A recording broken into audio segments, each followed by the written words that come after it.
about these. I will go back to the structure of the current Erasmus+, where there were let's say 4 different actions. One is the mobility action, and so it is possible under Erasmus, and it will be possible to for students, but also lecturers, also administrative staff, to travel and have experience abroad in another university, in another school. For teachers, it will be possible to have teaching assignments in foreign institutions.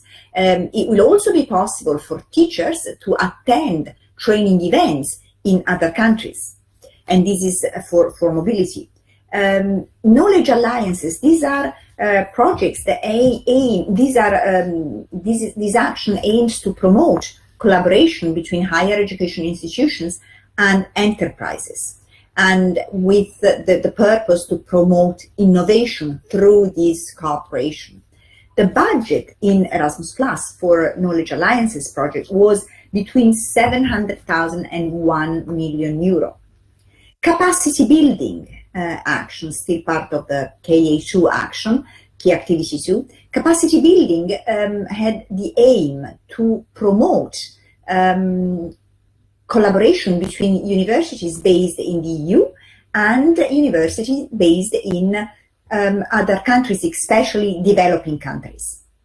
And then strategic the budget was between 500,000 to 1 million euro.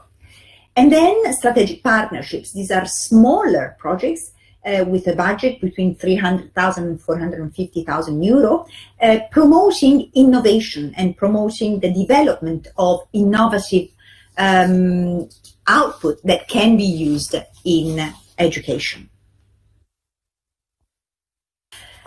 The total budget for the new Erasmus program for 2021-2027 will be 30 billion euro. This budget has not been approved yet, so it's a plan. It should be approved soon, but it's still to be approved. So consider that the current Erasmus Plus program had a budget of a little less than 15 billion euros. So the new program will have a budget that will be twice as much as compared to the current program. Most of the budget, 25 billion, will be for education and training, and then 3 billion for youth, 0.5 billion for sport, and 1 billion for other initiatives. Now, according to the current information, as I said, the budget has not been approved yet. The biggest part of the budget will be spent in the field of higher education. So over 8 billion euro will be available for universities from all over the world. And now, very, very briefly, some examples of projects that were approved in the framework of the Erasmus Plus program in the field of language learning. I will just say a few words about each of them. The first one is this one, Digital Competence for Language Teachers. This is a project. More information about this project will be shared tomorrow morning as we have this dissemination event about this project. The second project I briefly mentioned is OpenLangNet. This is a network that has the aim to produce innovative teaching sources for language teachers in universities at higher education level. CLIL for STEM or STEAM. This is a project where Letizia is also involved to promote the use of CLIL in the teaching of scientific subjects. And in the framework of this project, we have produced videos with native speakers of scientific subjects so that teachers who would like to use CLIL for teaching scientific subjects will refer to these videos of native speakers, colleagues of scientific subjects. And then NELLIP, this is a project aiming to promote quality in language learning, making reference to the quality criteria that are used by the European Commission and by the national agencies to award the European language label. Now, what do we do? What does Pixel do in projects? What we do is we help transforming good ideas into successful European projects. So if you have an idea that you think could be part or could be funded by the European Commission in the field, for example, of promotion of language learning, you can talk to us and we can see if this idea is consistent with the requirements of the current call for proposal, and we can help you writing the project application, creating the partnership, etc. We do this for free, so we're not consultant, we're not paid for helping this process of transformation of good idea into European projects. What we do is we are partnering in the project. So if the project is approved, then we will be involved as one of the partner organizations, and we will support the project management, quality assurance, etc. More information about the Erasmus 2021-2027 is available at this link. As I said, the program has not started yet. The budget has not been approved yet, but it will very soon. Or on the EACEA website, the Education, Audiovisual and Culture Executive Agency website. The information about the projects that I very briefly mentioned is available on Pixel website. Thank you very much for your attention. If there is any question.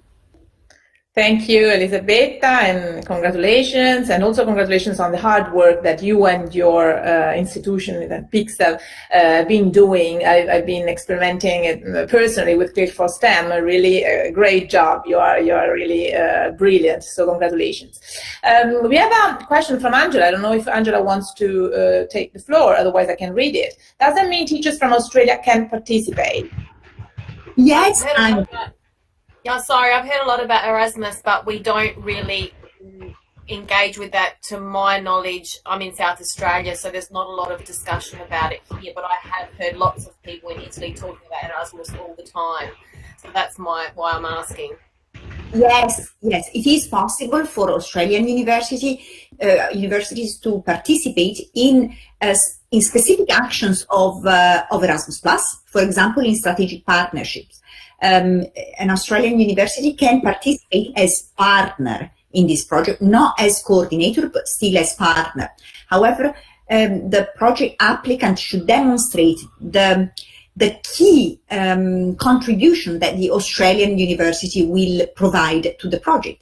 But yes, Australian or American universities can be involved in these types of projects, as well as like universities from literally all over the world. Okay, thank you. Thank you, Elisabetta. I don't know if there's some other questions. Otherwise, I've got a question for you, Elisabetta. Just considering your long experience in project management, project planning, and so on, what is the, let's say, greatest challenge that you could face in the planning step, and what sort of advice would you possible applicants? Thank you, Letizia. This question is very relevant.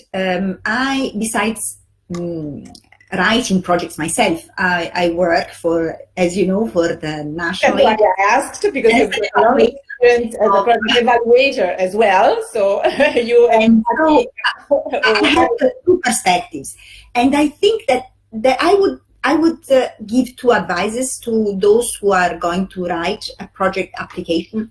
The first advice is to read the application form.